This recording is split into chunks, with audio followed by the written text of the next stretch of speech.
Seated among a trio of Philadelphia amateur champions, John Hendrickson, Buddy Marucci, and Ray Thompson, is Ted Hagedorn.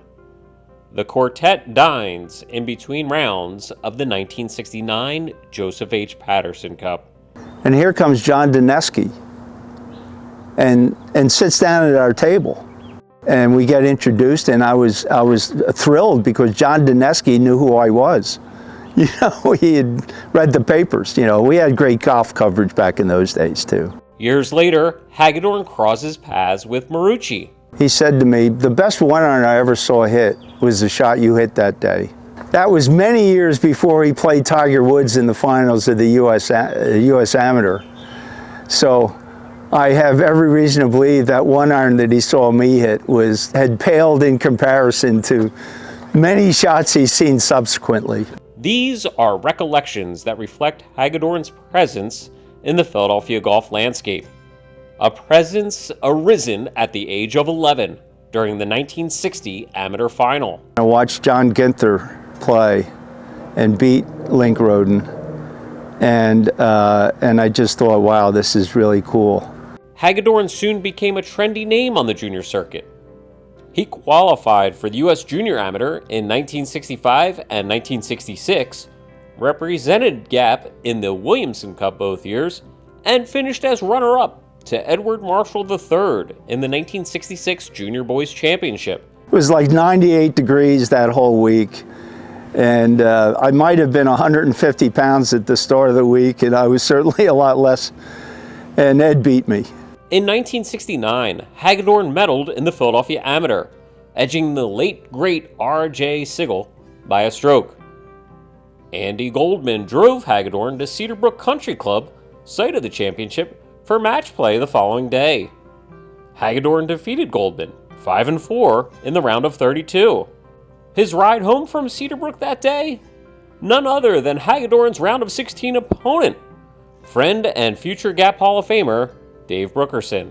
I can still see the shot he hit on 18. I hit a nice one-iron laying up between the bunkers on the 18th at Cedar Brook and had a short iron in, and Brookie was trying to hit a one-iron, the same thing, and he hooked it and ended up in the left trees, but ended up far enough that he had a way to get it out, and he got it up on the green, and he made the putt.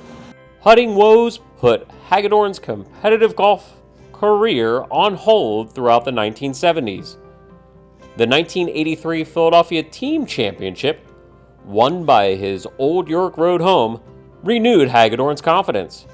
He switched to a long putter after observing Wayne Hardin that day. I was a very nervous competitor, way too high-strung for tournament golf. My putting was so problematic that, you know, it was not fun anymore to sweat bullets over a 1-foot putt. But once I started putting Sidewinder, I finally really learned how to read greens properly, because now I could see where the ball really rolled. From this perspective, you couldn't do it. And so that kept me playing. Hagedorn's first competition with the new putter, the 1985 Amateur Championship, where he advanced to the round of 16 and fell to another Hall of Famer in Blaze DeRosso, 7-5. Family and business limited his Gap involvement over the ensuing years. In 1994, Hagedorn reconnected with Gap through his accounting profession.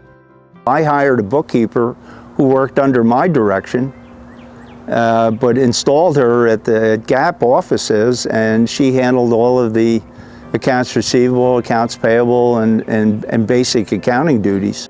The man who reviewed Gap numbers was once the man who posted numbers in Gap championships. You know what, occasionally it's really nice when somebody will take aside my daughter, and this has happened a couple times, and they'll say, you know, your dad really was a pretty good player at one time. You know, you ought to listen to him. Yeah, and that's gratifying, that's nice. I'm Ted Hagedorn, and this is Chat GAP.